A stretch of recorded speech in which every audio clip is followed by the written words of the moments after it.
A short walk is always a great means of guaranteeing your dog's health. Taking your dog out in the street, though, requires a responsible, community-minded attitude at all times. Most puppies are born in the country, but will live an urban life. Laws apply to people, but also concern dogs. In town, if a dog gets run over by a car when he's not on his lead, his owner is liable for any damage. And a dog who does his business anywhere and everywhere could soon land you with a fine. Cleanliness is a question of community spirit and habit. It's always a good idea to encourage him when he succeeds in going in the right place.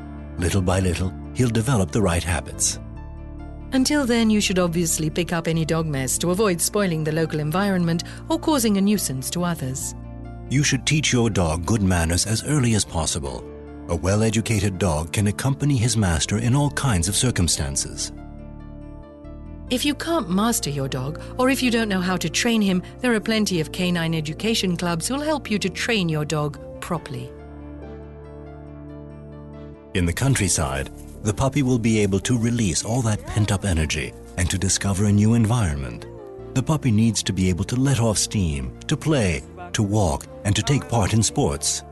You should never forget, though, that although your pet has been domesticated and is now part of the family, he's still an animal and needs to be able to enjoy a range of varied activities. That said, too much strenuous effort could well do him more harm than good. You need to find the right balance. Take him out as often as possible, but without tiring him, and avoid making him jump, as he needs to take care of those young joints. When you get back from a walk, always inspect your dog carefully to remove any parasites and check that no thorns have got into his ears or the pads of his feet.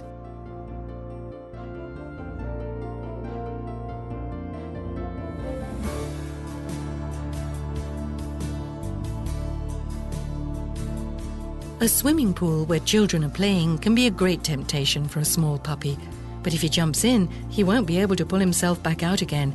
If you're not able to keep a permanent eye on the pool, it's best to keep the dog away from it altogether.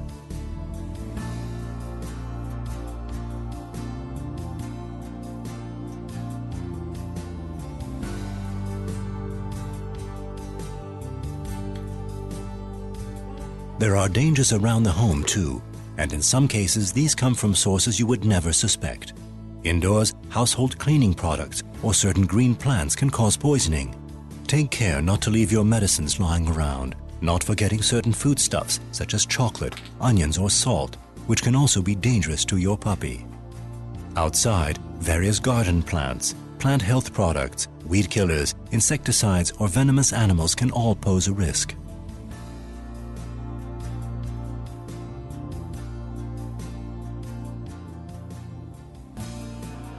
As everyone knows, trips and journeys help youngsters learn. For your dog to feel at ease when traveling, you should get him accustomed to accompanying you on a variety of means of transport.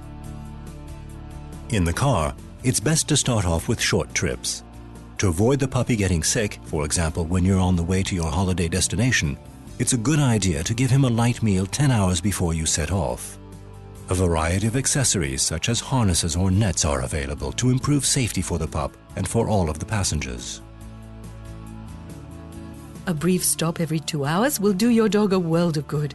If the car is going to be parked up for a while, though, take care to avoid dehydration and heat stroke, which can be fatal for a puppy. On the public transport system, a small puppy can generally travel with his master in a suitable bag. For larger dogs, it is recommended that you seek information from the transport companies before traveling. Whenever traveling, the puppy must conform to local laws concerning things such as his vaccination booklet, his tattooing or identification card, and possibly his certificate of good health. If traveling abroad with your dog, it's vital that you obtain the necessary information from the consulate for the country that you intend to visit.